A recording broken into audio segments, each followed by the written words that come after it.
I'm all for official. So I want to welcome everyone to Bizapalooza Chat, where brands, experts, and business owners come together to build success. So today's chat is all about how little problems turn into big challenges. Now, it's interesting because the very focus on solving a problem actually can create even bigger problems. And this is actually called enantodromia. All right. So I actually have a pronunciation assistance. So it's going to come up here in a second. I want you to hear it. I'm totally ready for this. Did you hear it? Do it again. Here it goes. Enantiodromia. Enantiodromia is what we're talking about here. Okay, so basically enantiodromia is a Jungian idea that everything taken to its extreme actually becomes its opposite. So, love taken to its extreme turns into psycho-stalking and ultimately hate. Or in the world of business, when you blindly focus on a problem, it actually closes off potential more creative solutions. So for example, I don't know if you've ever heard the story of the unstuck truck. So basically it's the story of this truck driver driving cross country, and he basically gets stopped on the highway because he cannot go under a bridge, right? So let's say the bridge clearance is 14 feet and he was like 14.6. So needless to say, the traffic starts backing up, and police show up and fire trucks show up and everybody shows up. And as it turns out, it was a child that came up with the solution of letting the air out of the tires. So I think we've all kind of heard some version of that story. But basically, once again, it's this idea of being fixated on the problem that's supposed to be solved that actually restricts your solutions. So my friends, over the next 30 minutes, I'm going to chat with Jessica Duell. She is the purposer and the founder of Red Direction. We got to talk about that. So it's the little company that big companies turn to when they have to get unstuck from challenging situations. So welcome, Jessica. Thanks, Ivana. I'm so excited to be with you. And I loved the story of the truck and the curiosity and the somewhat obvious solution that was so easy. Nobody thought of it, right? So easy that nobody thought of it. But first, a quiz. I'm ready. Can you say enantiodromia 3 times really fast? I cannot. I'm not even going to try.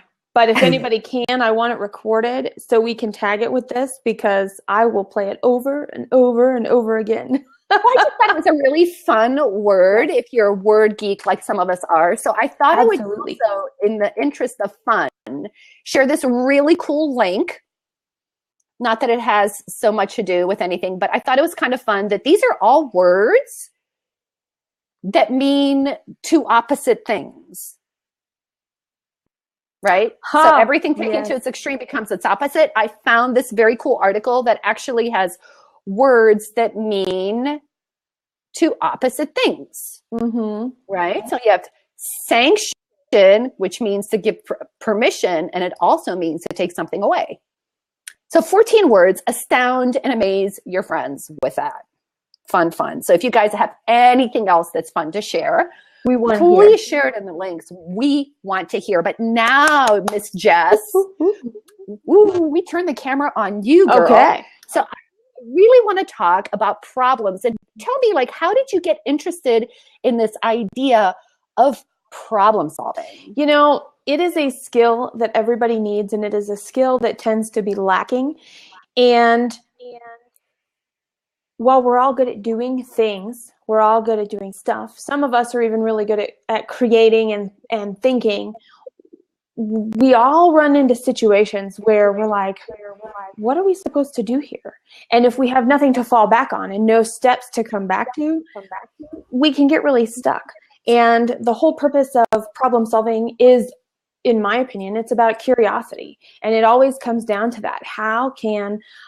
Is this really a problem? Do I really need to care about this? Is it because of emotion? Is it because of people? Is it because of a situation? Whatever the scenario might be, and being able to set aside some of what our preconceived notions are to see more and open up more. And by nature, I've always done that, Ivana.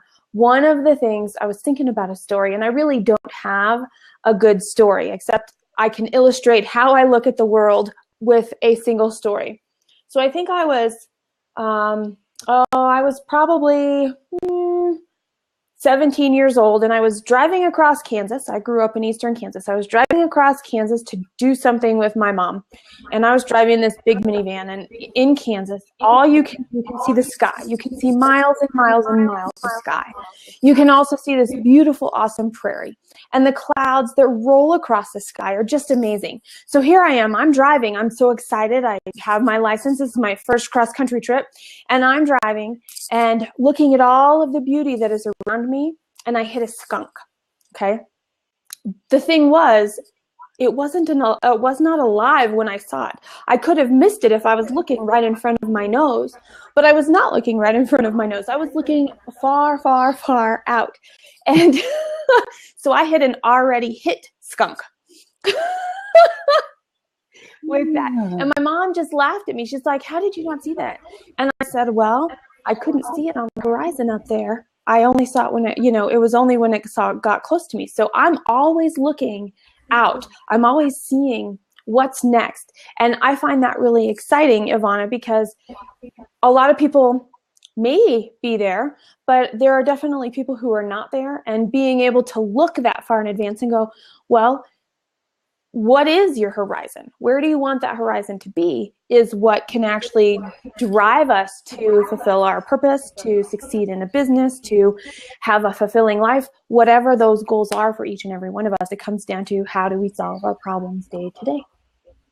So I love what you're saying, this idea of looking forward into the future. It reminds me of when I was in graduate school, one of the processes that they taught us, and I think it's really pertinent to this conversation, they called it future search. Basically what they said was, if we focus on solving the problems that we have, just like the truck example, you're focusing on solving this problem that you have very, very intently. And in doing that, you may be focused on something that won't take you to your goal. Right. And exactly. So they're talking about setting your goal, and like your big sky idea, setting your goal, keeping your eye out on the goal, and then creating a path to achieve the goal rather than solving the obstacles and the problems that you see immediately. So I'm not sure if I'm saying that very elegantly. I'm going to repeat it because I think you are. So I'm going to just put some different words around it to bring that point home, because you're absolutely right. Where we're talking about, we have a goal and everything we do needs to move us toward that goal. But how do we know if we're going toward the goal if all we're doing is looking with what's right in front of us? Exactly. We can't. And so we might be, going around here, we might be really busy. We might be really productive. We might be really, really doing a lot of stuff. But when we eventually figure out something's not right and we look out, we go, man, that's still really far away. It might even be farther than the last time I checked. And exactly. Yeah. And so for me, I'm really big into reviews, whether it be personal reviews, business goals, business reviews, it doesn't matter. I think all that type of review process gets us what we need to do right in front of us, gets us out so that we can make sure we're on the right path to where we want to be going. So we have such a great room of experts in here that I definitely want to leverage that. So I'm going to ask you some questions, Ms. Jessica, and all of our friends, please, please, please put your answers in the comments as well. And if you are so inclined, feel free to tweet them out using the hashtag Bizapalooza chat so that we can get, rolling on all cylinders. So here's my question. What is a problem and how do you know if you need to solve it? Well, I want to start by saying people use issue, challenge, problem interchangeably. And the other I don't like to call it mainstream thinking, but it really is what it is. It's kind of like our go-to thing. Switch around your problems to be opportunities. Same thing. They could take us off our mark. Yes, every problem has an opportunity, but it might not be our opportunity. So the first thing is, do I care about this? Whatever is going on, do I care about this? Another thing would be, does it matter to something that I'm involved with, care about, or want to see succeed? that filter right there would be like, can you say that again? So you ask yourself, do I care about this? Yes. And then the second part of that is, okay, if I care about it, I need to go one step further. Is it going to help me, somebody I love, a project I'm working on, the team that I'm a part of, succeed right now? Because it might be important, but it might be on the shelf important. Meaning, right now I've got other things to do to get me to my goal. So I'm going to keep that. It's going to be useful, just not right now.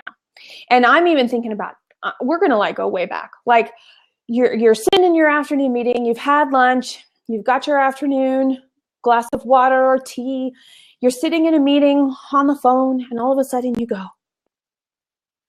I am in meetings until 5:30. My husband is out of town. My kids have piano lessons and horseback riding lessons at 6 and 7, and I don't have anything for dinner.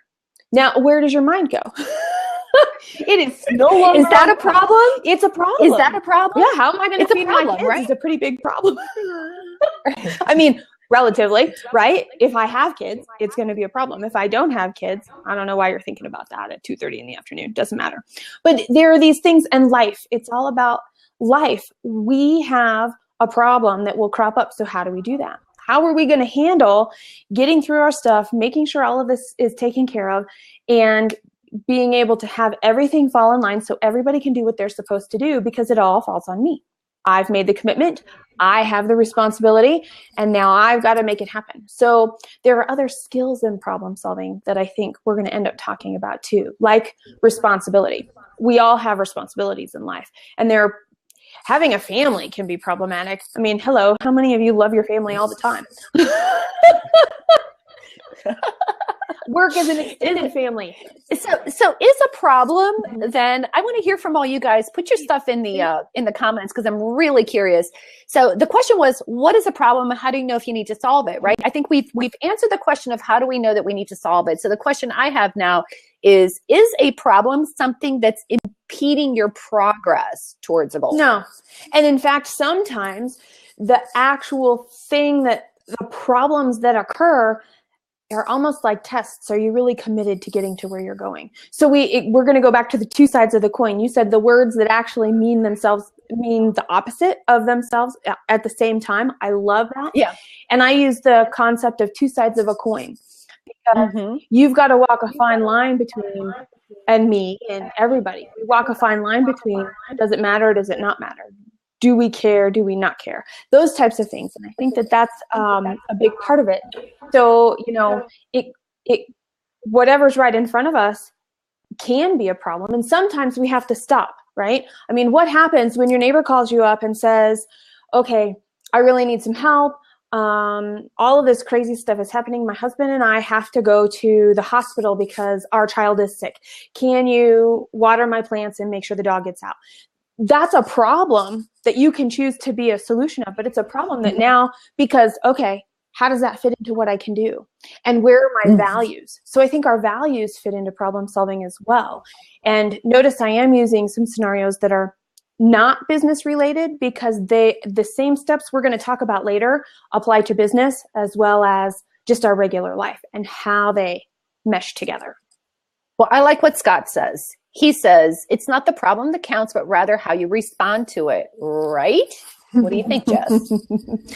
I think that goes a long way. Yes. How can I be adaptable? Can I be flexible?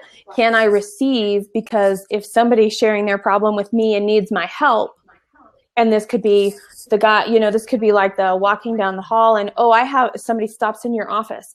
I have a problem. Can you listen to me, and can you help me brainstorm a solution, because it's for the good of the company? Because in the end, if I do this well, our company's making profit. So we all are adding value here.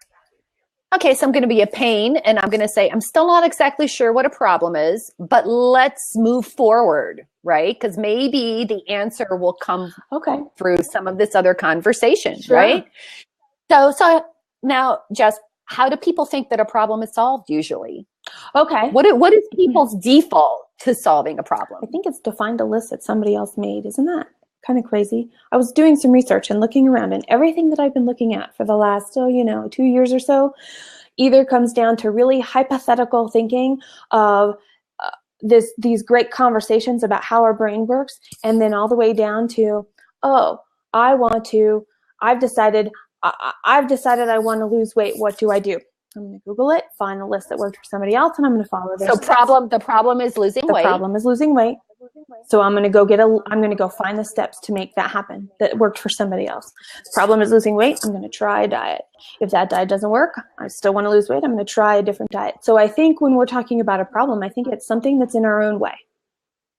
Something that's in our own way. I think that once again, I'm still hung up on this idea of so for example, sure. I am driving somewhere. Yep. Like I was like a few months ago. Mm-hmm. I was driving into Cleveland to pick something up for my mom.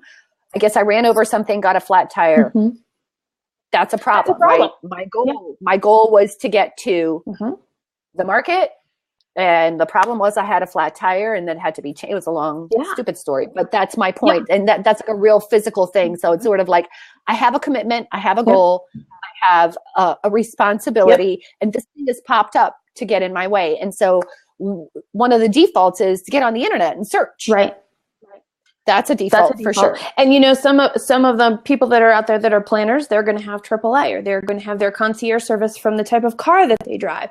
They're going to have that number of the person who can always come pick them up, or, come out so that somebody else's AAA card can be used, whatever the scenario is. And we plan for problems. And then when the unexpected shows up, our planning and our preparation and our past experience play into how do we respond, as Scott so aptly said. Because if we don't have any experience, it's really hard without any experience. So I love the concept of, we have mentors at work, we have people that we seek out to help guide us, we have people that they give us advice, solicited or unsolicited, that may or may not be useful now, but every once in a while that kind of pops back up and goes, oh, that was experience I can draw on now. And so I think that's a big part of it too. Maybe it's a little bit unexpected, something that gets in our own way. I mean, there are all kinds of problems. Here are some. My income is cyclical, and I don't like it when I'm not making any money. How do I change that? I'm always scrambling at the end of the month to make my payroll, and I don't know why. How do I, let's see, what's another one? People just can't do the job I'm asking them to do, and everybody keeps quitting.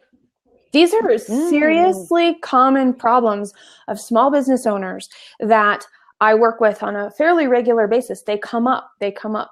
So whether it's high turnover, high error, it comes down to problem solving. They're written. It does. Yeah. That's such a great point that you made, right? So it makes me ask the question, are there an infinite number of you talked about preparing for certain problems. So there are some problems that we can kind of predict. Sure. Actually, back in my manufacturing days, we used to do something called failure modes effects analysis. Yes. You make a list of all the things that can possibly go wrong. Mm-hmm. And then you engineer the product or the service in such a way to address those things. Right? Yeah. So, and yet you said that there are certain typical problems. So are there like standard problems that we can prepare for, and how do you advise that we do that? Yeah, I would call those situational problems. And some situational problems you can predict or you can prepare for. So how are you going to handle HR when somebody shows up and makes everybody else uncomfortable by what comes out of their mouth, or how they look, or how they smell? If they just are out of the typical culture, how do you handle some of those? How do you create awareness? How do you keep that communication open? There are processes that alleviate some problems. Then there are the other situational problems, like what you were talking about through the analysis.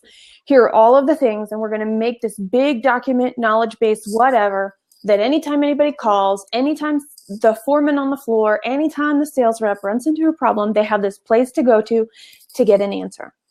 We can get a lot of the way there. Where problem-solving steps really come in is when we can no longer follow the process and we have to figure out a solution. So what are our choices? We can always go to our boss. We can always defer to somebody else. We can always put it outside of ourselves, or we can say, hey, I decided I was going to do this. Let me go through these steps and see what I can come up with, because maybe I can solve it without anybody's help. Or maybe at least I can find out what's going on, because one of two things. It's an unusual problem to be solved.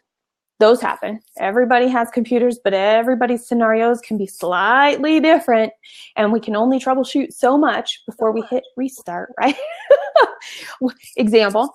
But at the same point in time, we've got this concept of, just in the world. I want to start a business, or I've started a business and I've been in business for 5 years and I'm not where I want to be. How come?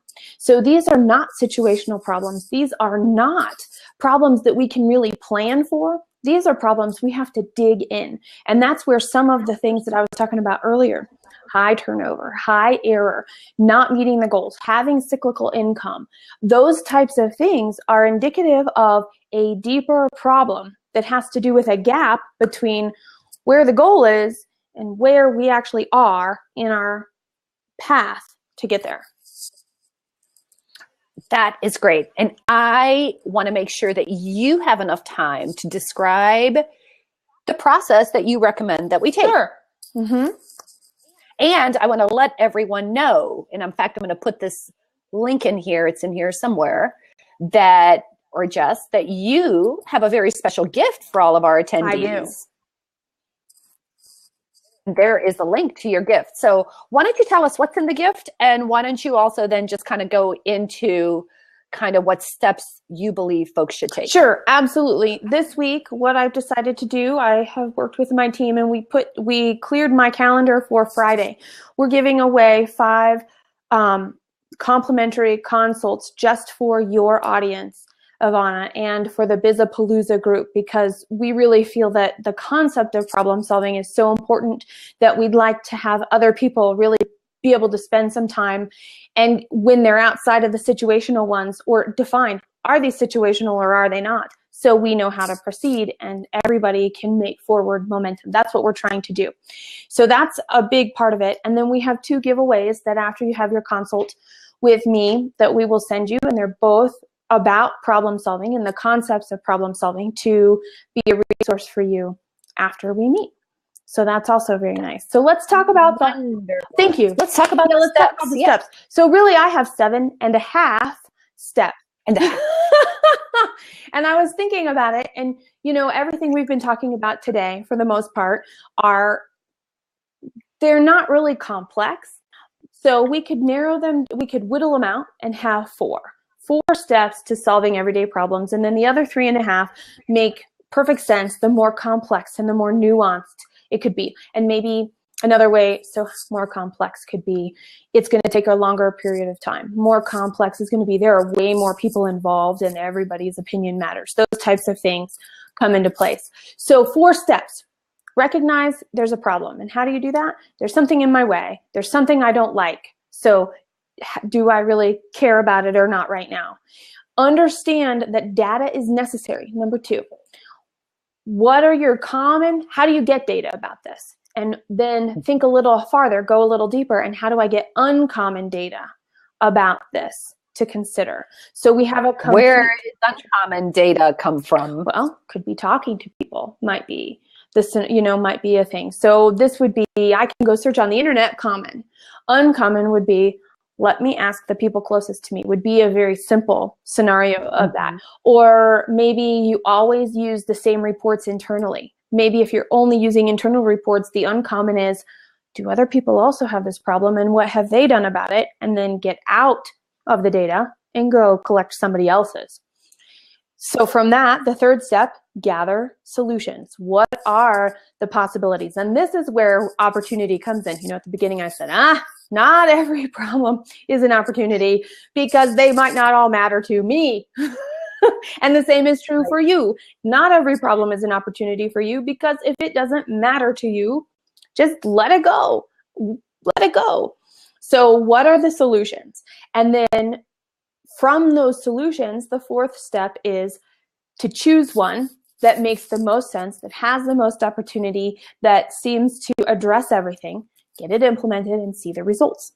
4 steps. And then you're going to go back. Sometimes this is an iterative process. It's like building a building a company, building a product, building a team. It's very iterative. Those same steps are repeated over and over and over again based off of the results. And I have a bonus tip here. And the bonus tip is really understand if it's a problem that we care about and we are going to tackle because it matters to get to the end goal.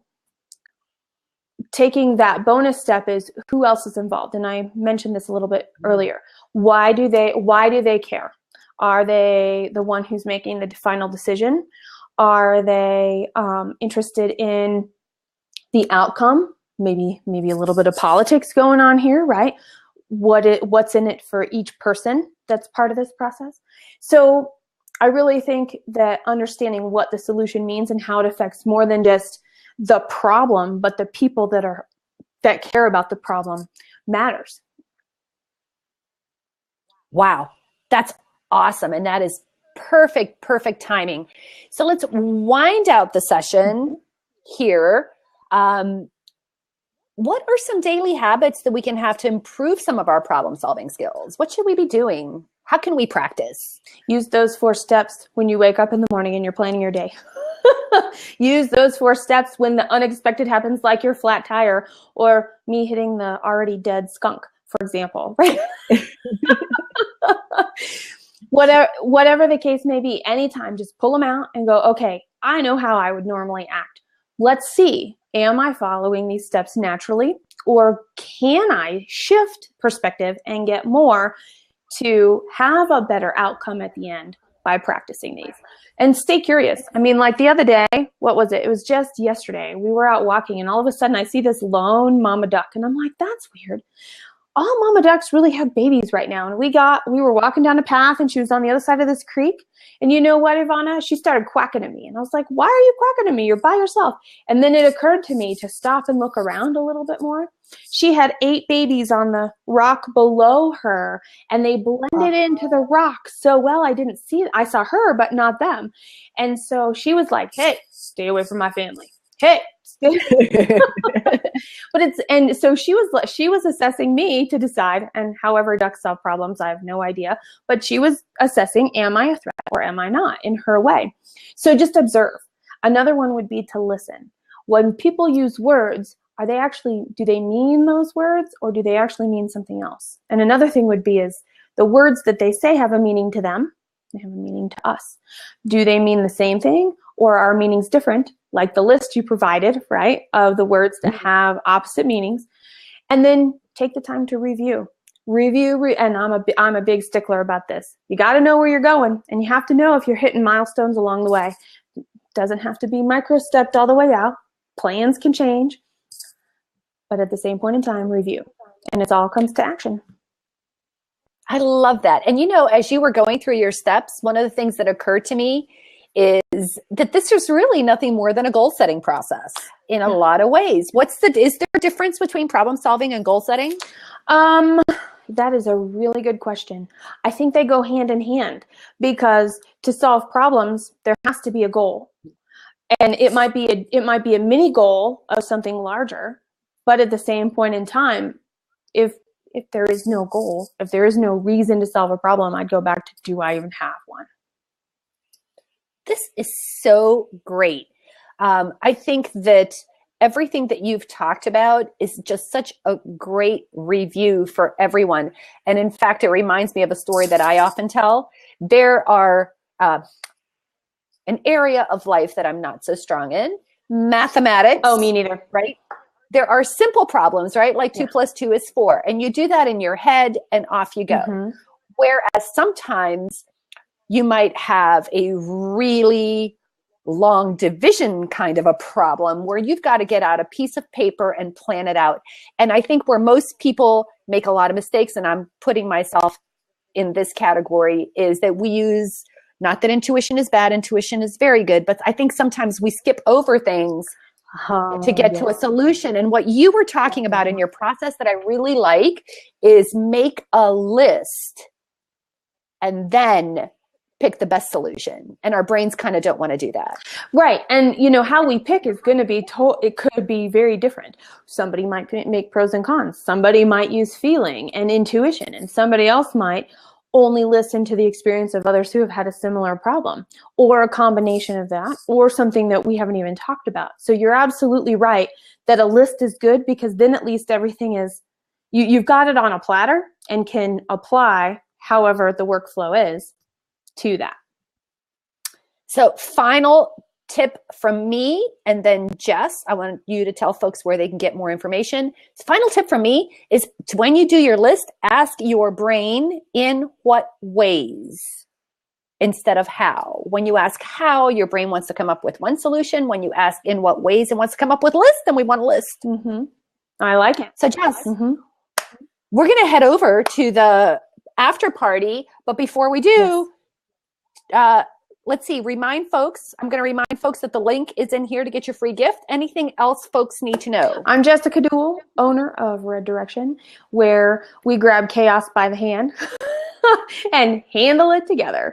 So that's a big part of what we do. Come see me, reddirection.com. And don't forget, first 5 people get to take advantage of time with me this week.